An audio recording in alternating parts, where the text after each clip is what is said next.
안녕하십니까?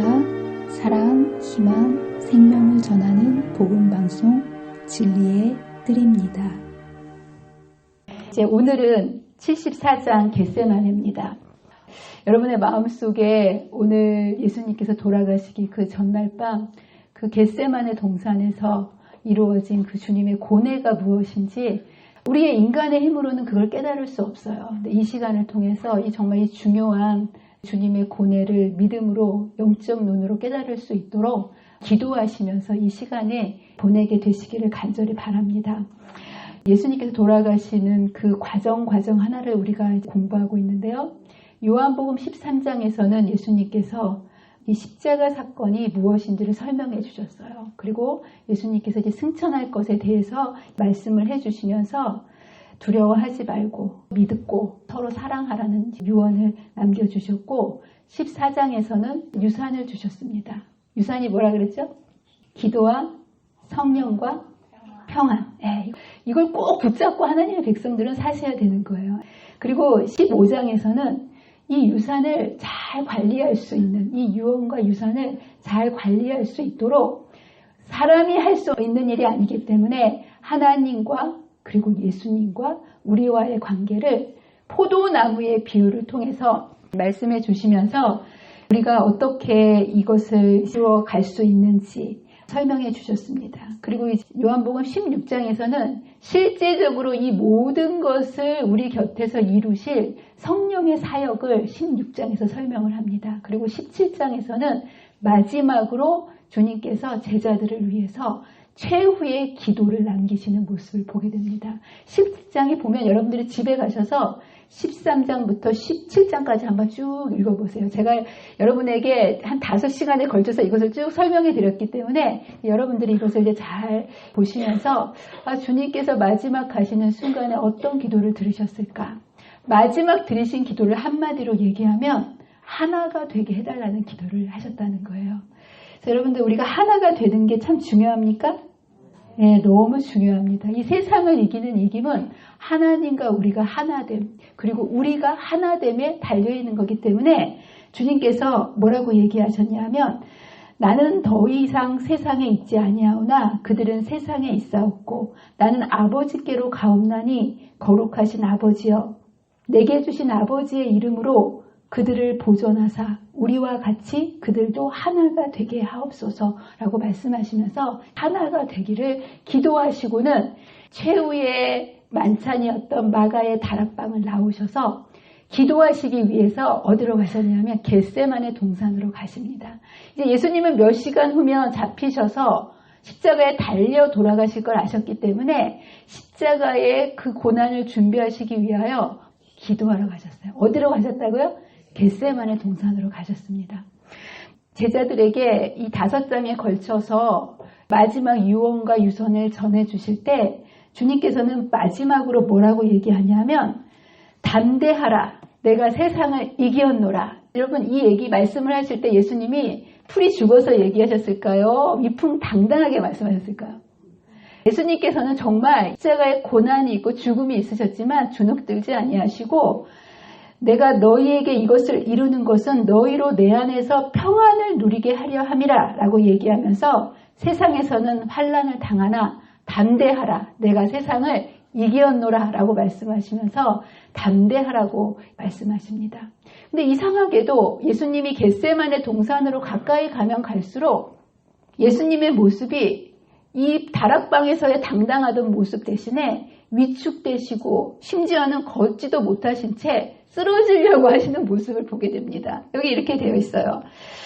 제자들이 동산에 이르렀을 때 저희의 주님께서 이른 변화에 주의를 집중하였다. 전에는 결코 예수께서 그토록 큰 침묵과 슬픔에 잠긴 것을 볼 수 없었다.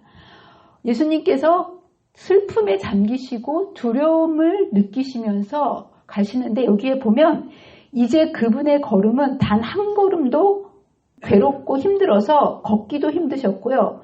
무거운 짐에 고통당하는 것처럼 예수님께서는 큰 소리로 신음하셨다. 걸어가시면서 너무 힘드셔서 신음이 저절로 나오셨다는 거예요. 그러면서 2번이나 그분의 동료들이 그분을 부축하였는데 그렇지 아니하였으면 그분은 쓰러질 것처럼 주님은 걸어갈 힘도 없으셨다라는 거예요. 마가의 다락방의 모습과 겟세마네 동산으로 향하시는 모습이 전혀 달라지는 모습을 보게 됩니다. 여러분들, 이 예수님을 이렇게 힘들게 했던 고통은 내적 고통이었을까요? 외적 고통이었을까요? 마음의 고통이었을까요? 육체적인 고통이었을까요?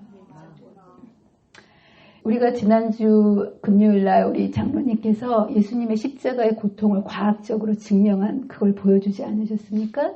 그것을 본 것만으로도 여러분 참 마음이 괴롭고 슬프시죠? 근데 여러분, 예수님께서 이때 고난과 죽음을 당하신 그 고통, 주님께서 겪으시고 느끼셨던 고통은 육체적인 고통이 크셨을까요? 심적 고통이 크셨을까요? 심적 고통이 얼마나 크셨을까요? 예수님은 사실은요, 여러분들이 눈으로 보시면서 못을 박히시고 십자가에 달리시고 가시관을 쓰시고 채찍에 맞으셨지만 그것만으로 우리는 경악하고 예수님 때문에 우리의 마음이 슬퍼하는데요. 사실 예수님은 그분이 겪으신 육체적인 고통은 실제적으로 그분 자체는 거의 느끼지를 못하셨다는 거예요. 많은 영화 제작자들이나 많은 사람들이 예수님의 고난을 표현할 때 그런 육체적인 예수님의 고통을 표현합니다. 근데 실제적으로 예수님께서 당하신 고통은요, 심적인 고통이 너무 크셨기 때문에 여러분들이 보고 느끼는 육체적인 고통은 거의 느끼지를 못하셨다는 거예요. 그리고 실제적으로 성경에 보면 예수님의 고통을 성경이 육체적인 고통으로 표현하고 있을까요? 심적인 고통으로 표현하고 있을까요? 성경이나 예언의 신 그 어떤 곳에도 예수님이 육체적으로 힘드셨다라고 표현한 표현이 한번 가서 읽어보세요. 하나도 나와 있지 않아요. 여기 보면 이렇게 되어 있습니다. 마태복음 26장 38절. 이에 말씀하시되 내 마음이 매우 고민하여 죽게 되었으니 너희는 여기 머물러 나와 함께 깨어있으라. 예수님은 뭐 때문에 죽게 되었다는 거야? 내 마음이 매우 고민하여, 마음이 너무 힘드셔가지고 심적 고통 때문에 죽게 되었다고 이렇게 얘기합니다. 이런 많은 영상 매체나 이런 것들이 어떻게 생각하면 저 개인적인 의견으로는 육체적인 고통을 강조함으로 인해서 예수님의 진짜 고통을 간과하게 버리는, 어쩌면 예수님의 고통을 평가절하하는, 육체적인 고통으로 평가절하하는 사단의 전략이 숨어 있을 수도 있다라는, 실제적으로 예수님의 고통은 이 마음의 고통이 필설로 형용할 수 없는 어마어마한 고통이 있었다는 거예요. 이제 이런 고통을 예수님께서 겪는 모습을 보게 됩니다. 근데 그렇다면 예수님께서 마음으로 겪었던 그 고통의 원인이 뭘까요? 고통에는 다 원인이 있지 않습니까? 예수님께서 겟세마네 고뇌의 이유, 마음이 고민하여 이렇게 고통하셨다는 거예요. 예수님이 그렇다면 심적인 고통은 무엇이었느냐? 다 고통에는 원인이라는 게 있지 않습니까? 마음을 괴롭혔던 그 고통의 원인은 무엇이었을까? 그것은 뭐냐 하면 죄로 인해서 하나님과 분리되는 고통이었다는 거예요. 여러분, 예수님은 영원 전부터 하나님과 계속 하나이지 않으셨습니까? 하나됨에서 주님께서는 힘을 받으셨는데, 그래서 이 땅에서 40일 금식을 하시고 반대와 조롱과 슬픔과 수많은 실망이 있으셨지만 주님은 단 한 번도 그런 것에 위축되신 적이 없으셨어요. 그런데 이번에는 예수님께서, 하나님께서 이 정말 중요한 시기에 예수님께로부터 그 임재를 서서히 거두어 가시는 거예요. 이게 가장 힘든 순간에 왜 하나님께서는 예수님께 함께 하셨던 하나님께서 그분의 임재를 거두어 가셨을까요? 이렇게 어려울 때면 여러분은 자식이 힘들면 자식하고 더 같이 있어줘야 되지 않겠습니까? 근데 왜 하나님께서는 그분의 임재를 예수님께로부터 거두어 가셨을까요? 예수님은 죄를 뒤집어 쓰고 돌아가셔야 돼요. 근데 예수님이 하나님과 함께 있으면 세상의 죄가 예수님께 씌워질 수 있을까요? 없을까요? 없는 거예요. 예수님은 돌아가시기 위해 죄를 뒤집어 쓰셔야 되기 때문에 하나님께서는 그분과 빛과 어두움이 같이 있을 수 없고 죄와 하나님이 같이 계실 수 없기 때문에 예수님이 돌아가도록 하시기 위해서, 죄를 뒤집어 쓰도록 하시기 위해서 하나님께서 그분의 임재를 거두어 가시는 모습을 보게 됩니다. 죄로 말미암아 아버지께로부터 분리되었다. 아버지와의 연합이 깨진 것을 느끼셨을 때 그의 인성으로 다가오는 흑암의 세력과의 투쟁을 견딜 수 있을까 두려워하셨다. 당신 앞에 놓인 투쟁에서 그리스도의 마음은 하나님에게서 분리되지 않을까 하는 두려움으로 가득 찼다. 여러분은 하나님과 분리돼도 별로 두렵지 않으시죠? 그냥 맨날 그렇게 살지요. 막 스스로 분리돼서 사시지요. 예. 근데 예수님은 영원부터 단 한 번도 하나님과 분리된 적이 없으셨기 때문에 예수님을 고통스럽게 한 것이 하나님과의 분리였다는 거예요. 그렇지만 하나님께서는 아들에게 죄를 뒤집어 쓰이기 위해서 서서히 그분의 이 임재를 거두어 가셨고 주님은 거기에서 오는 두려움으로 여기에 고통스러워 하시는 모습을 보게 됩니다. 사실 이것만으로도 고통스러웠는데요. 두 번째는 이 틈을 노려서요. 사단이 마치 그 아픈 상처, 분리된 그 고통을 비집고 들어가서 그 상처에다가 막 소금과 고춧가루를 뿌리듯이 엄청난 고통스러운 일격을 가하는 모습을 보게 됩니다. 이렇게 아버지와의 분리의 고통으로 슬퍼하고 두려워하는 그 마음속에 여기 보면 유혹자는 이때 이 최후의 이 전쟁을 통해서 그의 운명이 결정될 것을 알았기 때문에 총 공격을 하는 모습을 보게 됩니다. 그래서 이렇게 얘기합니다. 당신이 아무리 이 사람들을 위해서 죽는다 할지라도 이 배은망덕한 사람들은 당신의 죽음의 의미를 그저 십자가에 달린 하나의 죄인의 죽음으로 알지 메시아의 그 영광스러운 죽음으로 들은 아무도 모를 것이다. 이렇게 얘기하면서 이 희생으로 무엇을 얻게 되겠느냐? 아무것도 얻게 되지 못할 것이다. 그러면서 뭐라고 얘기하냐면 이 세상에서 메시아에 대한 지식을 가장 많이 알고 있는 자들이 이스라엘 아니겠습니까? 이스라엘조차도 그런데 예수님을 거절하고 못을 박는 마당에 과연 누가 당신이 그렇게 십자가에 죽는다고 그 죽음을 알아야 선택할 것인데 누가 그 죽음의 의미를 알겠냐고 이 배은망덕한 이스라엘 백성들을 얘기합니다. 그리고 나아가서는 제자들의 모습을 얘기합니다. 당신을 3년 반 동안이나 따라다녔던 제자들도 당신을 배반하고 다 도망갈 것이 아니냐 이렇게 얘기하면서 당신의 그 죽음은 헛된 죽음이 될 거라고 그가 하나님과의 분리 속에서 그의 마음이 아파하는 그 마음 속에 이 하나님과의 영원한 분리 이것을 얘기하는 모습을 보게 됩니다. 사단은 그리스도에게 그가 만약 이 죄악이 가득 찬 세상을 위하여 보증이 된다면 하나님과는 영원히 끊어질 것이다. 그가 이걸 두려워하는 것을 알고 이렇게 얘기를 하는 모습을 보게 됩니다. 그래서 결국은 이것은 뭐냐 하면 부활의 소망이 없다라고 얘기하는 거예요. 여러분 예수님께 부활의 소망도 없이 영원한 분리를 두려워하는 주님께 죄를 뒤집어 쓴다면 영원한 분리가 일어나서 다시는 하나님과 하나 될 수 있는 길이 막힐 거라고 이렇게 얘기하면서 예수님께 고통을 가하는 모습을 보게 됩니다. 예수님이 얼마나 괴로우셨겠습니까? 그랬을 때 이러한 사단의 논리 정연한 공격에 대해서 예수님께서 어떻게 반응하셨는지 보세요. 예수님의 심정을 이르셨어요. 그들이 구원하시려고 했던 그 자들이 그렇게 극진히 사랑하신 자들이 사단의 음모에 연결되리라는 사실은 그분의 마음을 찔렀다. 칼로 찌르는 것처럼 너무 아프셨다는 거예요. 투쟁은 무서웠다. 사람들의 죄악이 그리스도를 무겁게 눌렀고 죄에 대한 하나님의 분노를 의식함으로 그분의 생명은 파쇄되어 가고 있었다. 너무너무 여러분들이 상상할 수 없는 그 고통으로 그분의 마음이 파쇄되어 있다고 표현을 합니다. 완전히 막 부서지는 거예요, 마음이. 그러면서 예수님이 이렇게 얘기합니다. 지금 얼마 전까지만 해도 백향목처럼 굳세게 십자가를 향해 나가지 않으셨습니까? 근데 지금 그분은 분노한 폭풍우에 시달린 갈대와 같으셨다. 이제 예수님께서 이런 고통에 대해서 흔들리는 모습을 보게 됩니다. 그랬을 때 예수님께서는 그분의 고민이 이러한 마음의 고민이 그분에게 이르렀을 때 땀이 땅에 떨어지는 핏방울같이 되었다라고 얘기합니다.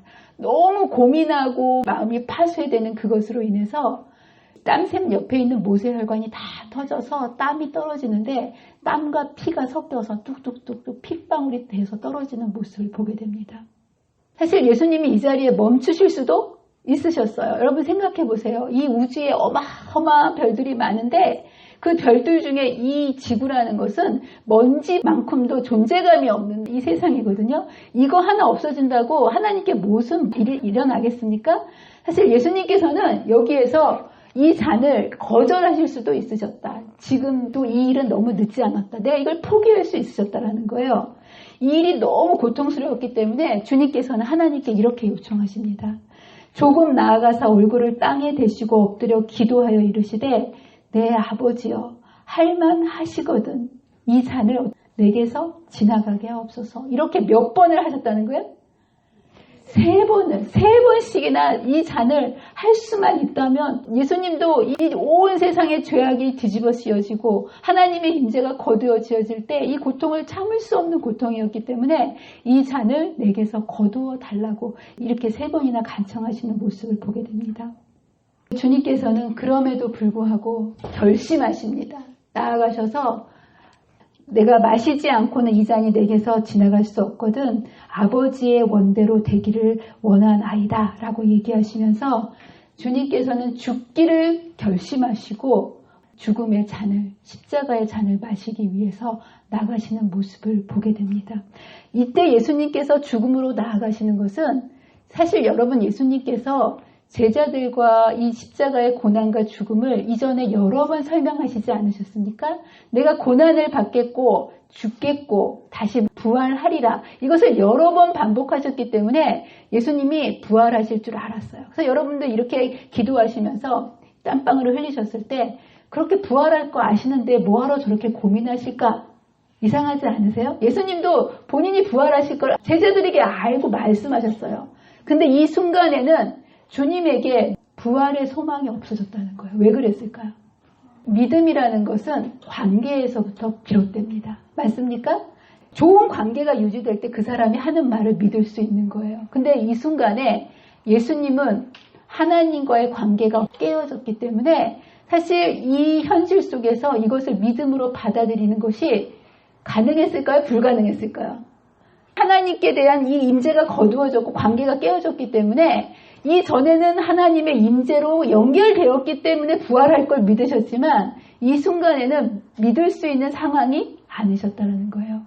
그럼에도 불구하고 영원한 사망이 그의 앞에 있음에도 불구하고 죽기를 결심하시고 나아가기로 하시는 모습을 보게 됩니다. 이런 겟세마네 이 엄청난 고뇌가 예수님의 마음을 눌렀는데요. 여러분 생각에 이 예수님이 이 고뇌하시는 이 순간에 예수님의 고뇌를 조금 상쇄할 수 있는 방법이 있었을까요? 없었을까요? 예수님이 그 말할 수 없는 이 심적 고뇌를 조금이라도 덜어줄 수 있는 방법이 있었을까요? 없었을까요? 여기 이렇게 되어 있습니다. 고통 가운데서 인간의 마음은 동정을 갈망한다. 여러분도 어려움 있고 힘들면 친구나 누구한테 이렇게 얘기하고 위로를 받기를 원하지 않습니까? 예수님도 인성을 가지셨기 때문에 이 고통의 순간에 누군가의 위로를 받기를 원하셨다는 거예요. 그래서 제자들을 그곳에 데려가셨고요. 제자들에게 기도하라고 부탁하시고 나를 위해서 좀 기도를 해달라고 부탁하시고 이제 가셨다는 거예요.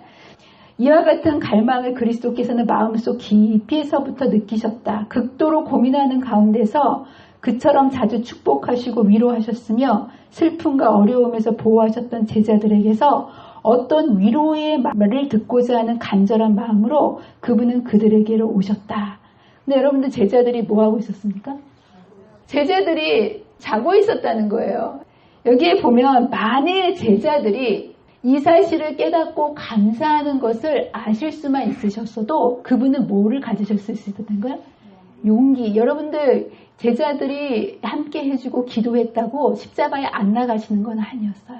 십자가에 나가셔야 되는 상황이었지만 제자들이 만일 그 순간에 잠자지 않고 기도했더라면 예수님은 십자가를 나가실 때 정말 힘있게 용기가 있게, 여러분 용기 중요합니까? 안 중요합니까? 여러분들 전쟁을 할 때 사기가 있어야 전쟁을 하지 않습니까? 예수님께서 이 엄청난 선악간의 대쟁투의 마지막 싸움을 하러 나가실 때 제자들이 함께 해줬더라면 예수님은 용기 있게 나가셨을 거예요. 근데 여기 제자들이 이것을 깨닫지 못하고 자고 있는 모습을 보게 됩니다. 만일 그들이 기도하는 것을 보셨다면 그분의 고통을 면하셨을 것이다. 분명히 예수님께서 그들이 기도하는 것을 보기만 했어도 그 고통을 면하셨다. 사실 저도요, 사람들이 저한테 기도해 준다고 그럴 때 전 제일 든든하고 제일 기뻐요. 이 기도라는 것이 엄청난 힘을 가졌기 때문에 제자들이 기도하는 것을 보고만이라도 예수님은 힘을 얻으셨을 거라는 거예요. 또한 마지막으로 그들이 하나님 안에서 피난처를 찾았더라면 그들이 꿋꿋한 믿음으로 말미암아 예수님께서는 그 순간에 위로를 받으셨을 수 있었다는 거예요. 근데 제자들은 이때 뭐 했다는 거예요? 이 중요한 시기에 뭐 했다는 거예요? 왜 잤을까? 나 저 자리에 있었으면 여러분 어떻게 했을 것 같으세요? 제자들도 처음부터 잔 거는 아니라는 거예요. 여러분, 제자들이 예수님을 얼마나 사랑했는데요. 제자들은 처음에 예수님께서 그렇게 고통당하시고 걷지도 못하시고 슬퍼하시고 막 그 얼굴에 비춰지는 그 죽음의 그림자를 보면서 너무나 걱정하고 슬퍼했다는 거예요. 그래서 예수님의 기도하는 것을 보고 그들도 옆에서 기도를 안 한 게 아니에요. 하긴 했다는 거예요. 근데 이제 문제는 뭐냐 하면 그들이 주님을 버리려고 하지는 않았으나 그들 열심히 기도하긴 했다는 거예요. 여러분들 작심하고 주님을 버리는 사람은 없어요. 근데 이들이 이때 분명히 이거는 정상적인 잠이 아니라는 거예요. 이 중요한 이 시기에 주님께 힘을 주고 위로하고 용기를 주는 것을 막기 위해서 사단이 거의 혼수 상태의 잠을 보낸 거예요. 정말 중요한 말씀이 선포되었으면요, 사단이 뭘 보내냐면 잠을 보내요. 잠을 듣지 못하게. 정말 저는 이걸 너무 많이 느껴요. 중요한 말씀을 듣지 못하게 하기 위해서 효과적인 방법이 저는 잠이라고 생각해요. 사단이 이걸 너무 잘 알아서 잠을 싹 보내는 거예요. 그러면 이 사단이 주는 잠은 이길 수가 없습니까? 주님은 기도하라고 주셨고 사단은 기도하지 못하게 잠게 만들어요. 예. 근데 여기 보면 이렇게 얘기합니다. 잠이 오니까 자지 어쩔 수 없다. 이 눈은 내가 천만금같이 이건 내가 될 수 없다라고 얘기하지만 여기 뭐라고 얘기하냐면 그들은 잠이 올 사단이 그렇게 졸게 할 수는 있다는 거예요. 근데 그럴 때 하나님께 계속하여 간청했더라면 쫓아버릴 수 있었던 혼수 상태에 빠져 있었던 것이다. 그들은 시험을 물리치기 위해서 깨어서 열심히 기도할 필요가 있음을 깨닫지 못했기 때문에 깨어있게 해달라고 기도했더라면 깨울 수 있었을 텐데 필요성을 느끼지 못하고 그냥 잠이 오니까 그냥 자버린 거예요. 그래서 여러분들 이 제자들이 이때 깨어서 기도했더라면 시험에 들지 않았을 텐데 여러분 제자들이 기도했다면 십자가 사건이 없었을까요? 아니라는 거예요. 기도해도 십자가 사건은 있었을 거예요. 그러나 여러분들 일기예보를 듣는다고 태풍이 오지 않습니까? 일기예보를 들어도 태풍이 오지요. 근데 뭐하러 일기예보를 그렇게 열심히 합니까? 대비하라는 거 아니겠습니까? 기도도 마찬가지예요. 우리가 기도한다고 시련이 안 오는 게 아닙니다. 그러나 우리가 기도할 때는 그것을 대비할 수 있는 마음에 힘이 생긴다는 거예요. 주님께서는 그래서 시험에 들지 않게 깨어있어 기도하라고 얘기하시면서 여기 뭐라고 얘기하냐면 예수님께서는 제자들에게 오사 그 자는 것을 보시고 베드로에게 말씀하시되 너희가 나와 함께 10시간이요? 20시간이요? 1시간. 여러분 이날 저녁 겟세마나에서 제자들이 예수님과 함께 단 1시간을 기도했더라면 이때 운명이 바뀌었을까요? 안 바뀌었을까요? 여러분 제자들이 그 십자가 사건을 만났을 때 두려워하지 않고 십자가의 의미를 깨달으면서 용감하게 예수님 곁에서 십자가를 지키는 사람이 될 수 있었다는 거예요. 근데 얼만큼을 기도하지 않았기 때문에 1시간을 기도하지 않았기 때문에 여러분들 여러분의 인생이요 하루에 1시간만 기도한다면 저는 100% 여러분의 인생이 달라질 거라고 저는 확신합니다. 여러분의 삶 속에서 이 1시간을 하나님과 교통할 때 하나님께서는 이 1시간을 통해서 여러분의 인생을 분명히 힘있게 바꿔주신다는 거예요. 우리가 시험을 당하는 거는요. 시험 때문이 아니라 1시간을 기도하지 않기 때문에 주님께서는 여러분에게 1시간 시험에 들지 않도록 깨어있어 기도하라고 말씀하십니다. 여러분 제자들은 이렇게 이 중요한 시기에 비몽사몽 잠자고 있었어요. 그렇다면 이 중요한 시기에 하늘에서는 뭘 하고 계셨을까요? 하늘에서는 하나님께서 당신의 아들과 함께 고통을 당하셨다는 거예요. 여러분, 예수님께서도 하나님과의 분리의 고통으로 마음이 파쇄되었다고 하지 않습니까? 예수님의 고통만큼 또 누가 고통을 당하신 거예요? 여러분, 뭔가를 접착제로 붙였을 때 이것을 떼어내면 한쪽만 아픕니까? 양쪽이 다 망가집니까? 떼어내면 양쪽이 다 망가지지 않습니까? 분리되는 그 순간 예수님만 힘드셨던 것이 아니라 하나님도 고통스러우셨다는 거예요. 저희 작은 애가 친구들하고 놀다가요, 이 눈썹을 손톱으로 이렇게 긁혀가지고 왔어요. 피가 이렇게 맺혀가지고 손톱 자국이 눈썹에 쑥 들어가게 나왔더라고요. 이 눈썹에 요거 손톱 자국 하나 난 것만 해도 볼 때마다 제 마음이 얼마나 쓰리고 아픈지 몰라요. 근데 이거랑 비교할 수 없지 않습니까? 하나님께서는 하나님의 아들의 고통을 보시면서 하나님도 같이 아파하셨다는 거예요. 천사들은 어땠을까요? 천사들은 너무나 기이하신 그 예수님께서 사람들에게 모욕당하시고 조롱당하시는 이 모습을 보고 하늘이 침묵에 빠졌다라는 거예요. 모든 것이 다 멈춰버리고 예수님의 그 고난의 그 현장에서 예수님이 기도하시는 그 고통스러워하시는 모습을 바라보는 모습을 보게 됩니다. 다른 세계들도 마찬가지로 다 보았고 사단과 동맹자들도 그들의 운명이 달려있기 때문에 이 중요한 순간에 도대체 예수님께서 어떻게 하셔야 될까? 예수님께서 이렇게 고통스러워하시는 그 모습을 보고 천사들이 내려와서 도와주고 싶었을까? 안 도와주고 싶었을까요? 정말 도와주고 싶지 않았겠습니까? 이렇게 3번씩이나 기도하는 그 기도에 과연 하늘이 어떻게 응답할 것인가, 예수님을 구하러 내려올 것인가, 이 사단의 추종자들도 기다렸다는 거예요. 근데 여러분, 하늘이 이렇게 기도하시는 예수님께 어떻게 응답하셨을까요? 천사들은 거룩하신 고통자에게 구원을 가져다 드리기를 열망하였으나 그렇게 하지 않아야만 하였다. 하나님의 아들에게 피할 수 있는 길은 발견되지 않았다. 천사가 하늘에서 내려와요. 근데 내려오는데 구원하러 내려온 게 아니라 천사가 하늘로부터 예수께 나타나 힘을 더하더라. 이거는 뭐냐 하면 십자가로 나가시라고, 십자가로 돌아가시라고 격려하러 내려왔다는 거예요. 죽음으로부터 구원해내려고 온 게 아니라 계속해서 십자가로 나아가려고. 그러면서 이렇게 십자가의 고난과 죽음과 이런 게 있겠지만 이것을 통해서 반드시 고통의 결과로 영혼들이 구원받게 될 것을 얘기하면서 이 나라는 지극히 높으신 이의 성도들에게 주어질 것이라고 그분께 보증하였다. 그분의 수고에 만족하실 거라고 천사가 얘기하는 모습을 보게 됩니다. 여러분, 이런 고난의 순간에 천사가 와서 이렇게 얘기했을 때 이 위로가 예수님께 위로의 말이 되었을까요? 안 되었을까요? 여러분들이 고난 속에서 슬픔과 실패와 절망 속에, 아픔 속에 내가 막 힘든데 누군가 옆에 와가지고 하나님께서 다 해결해 놓으실 거고 다 잘 될 거야 이렇게 얘기하면 그 말이 여러분 귀에 들어옵니까? 안 들어옵니까?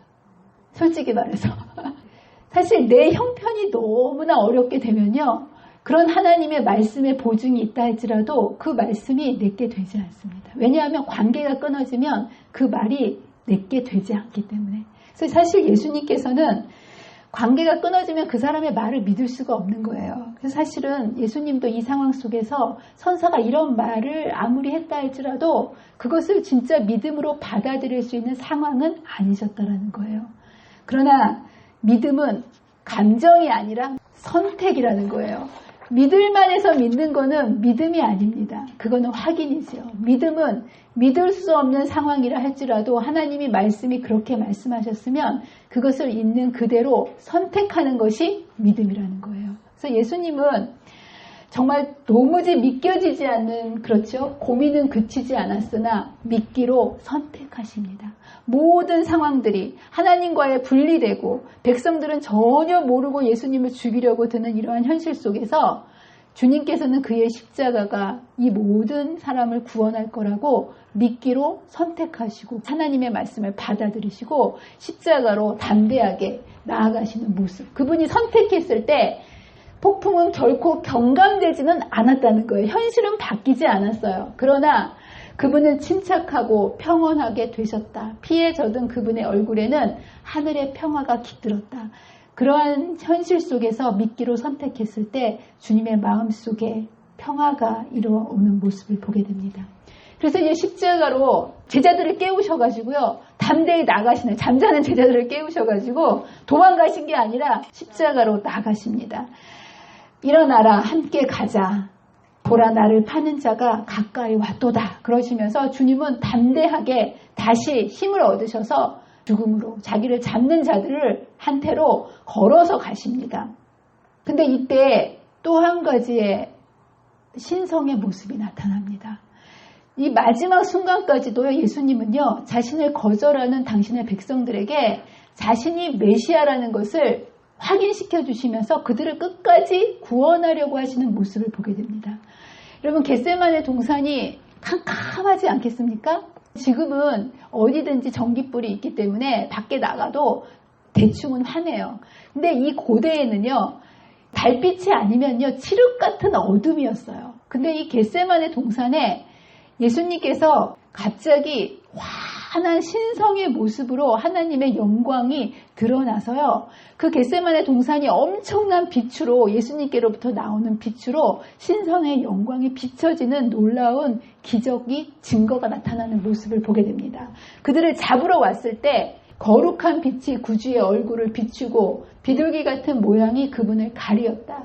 이 거룩한 영광이 나타날 때에 살기 등등한 군중들은 잠시도 견뎌낼 수가 없었다. 그 어둠 속에서 빛이 너무나 강렬했기 때문에 엎드려져 쓰러지는 모습을, 이렇게 강렬한 빛이 비쳤다면 여러분, 이분이 하나님의 아들이구나 알 수 있겠습니까? 없겠습니까?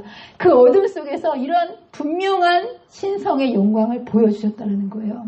또한 신성의 영광만 보여주셨을 뿐만 아니라 두 번째로 신성의 능력도 보여주십니다. 이때 잡으러 왔던 사람들이 예수님을 잡으려고 했을 때 베드로가 칼을 들어가지고 말고의 귀를 잘랐어요. 죽이지는 못하고 잘랐어요.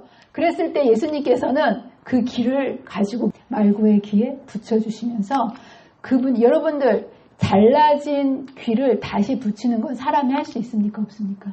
절대로 할 수 없는 거예요. 예수님께서 그 잘라진 귀를 붙여주시면서 왜 붙여주셨겠어요? 물론 말고가 아프니까 붙여주셨겠지만 그것을 바라보는 사람들로 하여금 하나님의 아들이라는 신성의 증거를 다시 한번 증거하시면서 거부할 수 없는 하나님이심을 보여주셨다는 거예요. 그럼에도 불구하고 신성의 영광과 신성의 증거가 너무나도 분명하게 마지막 순간까지 이 사람들과 제사장들과 제자들에게 다 보여줬음에도 불구하고 왜 이들은 예수님을 거절하고 죽이기로 그들의 뜻을 굽히지 않았을까요? 여러분, 이 자리에 있었으면 두렵지 않았겠습니까? 이런 놀라운 일이 보여졌는데도 불구하고 사람의 마음은 이렇게 강팍하다라는 거예요. 믿음은 여러분들, 제가 계속 반복해서 말씀드리지만 증거가 있어서 믿는 것이 아니에요. 신성의 증거와 영광이 다 드러났다 할지라도 기적이 믿음을 갖게 해주는 것이 아니라는 거예요. 믿기로 우리가 선택하지 않으면 우리는 믿을 수가 없다라는 거예요. 왜냐하면 믿음은 하나님께서 주시는 것이기 때문에.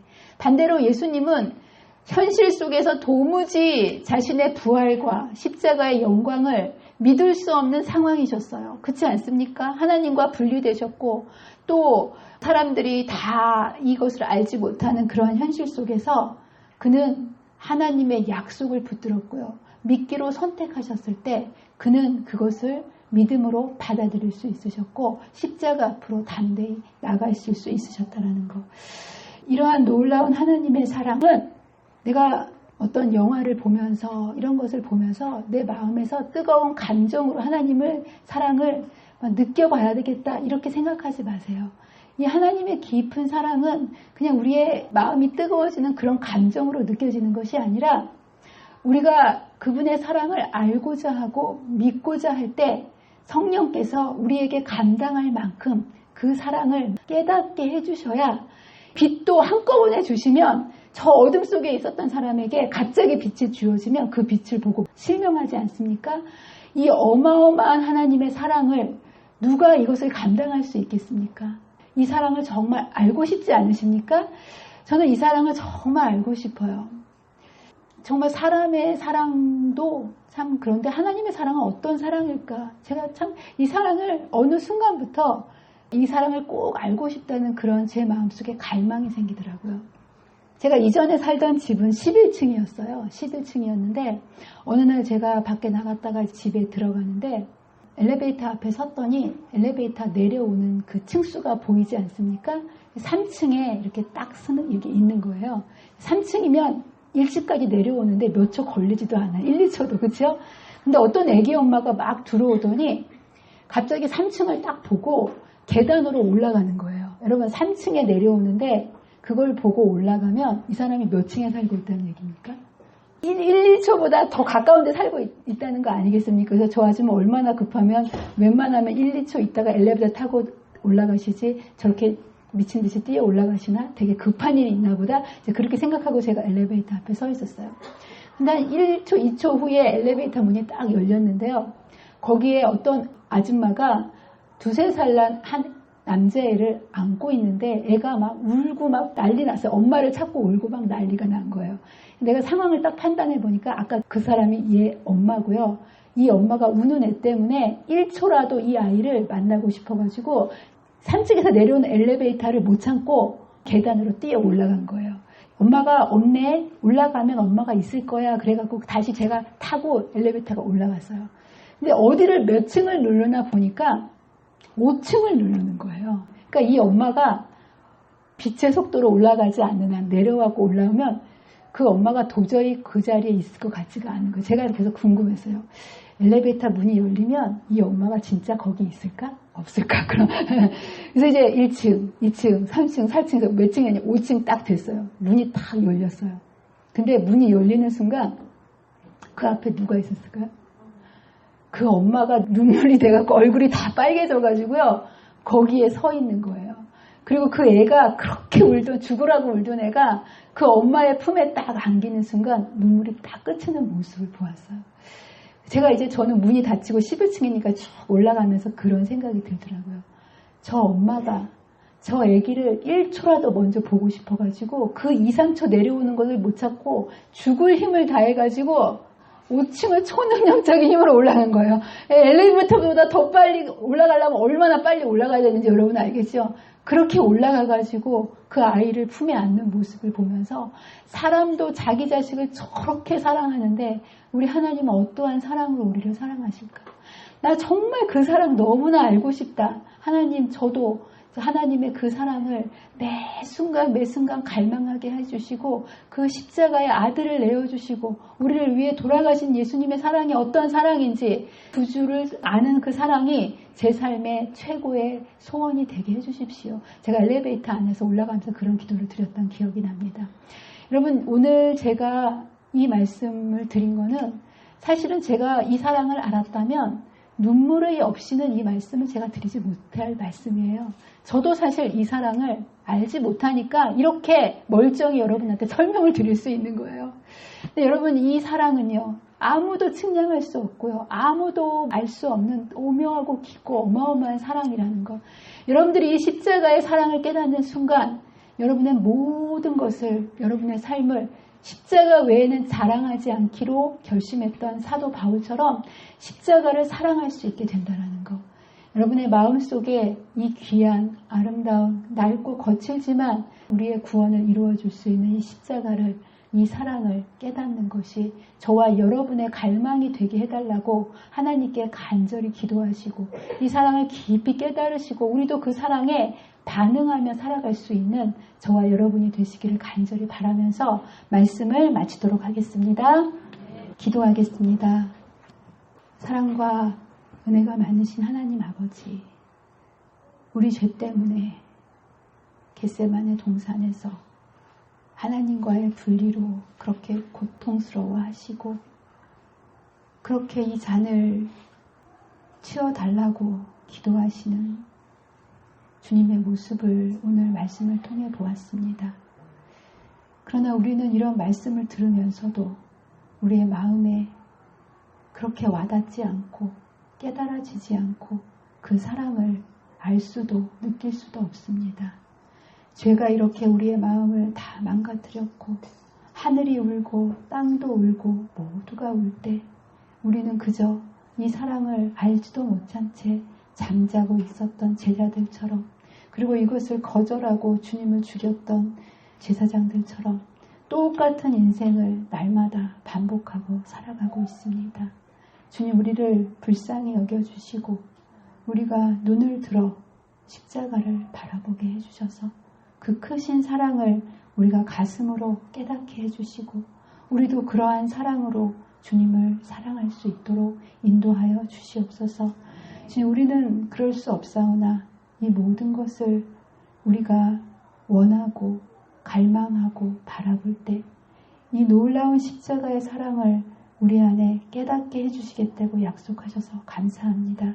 우리가 진정 이러한 사랑을 깨닫기를 원하오니 주님 도와주시고 우리의 시선이 이 귀한 십자가를 날마다 바라보고 힘을 얻고 살아가는 주의 백성들이 되게 도와주시기를 사랑과 은혜가 많으신 예수님의 이름으로 간절히 기도합니다.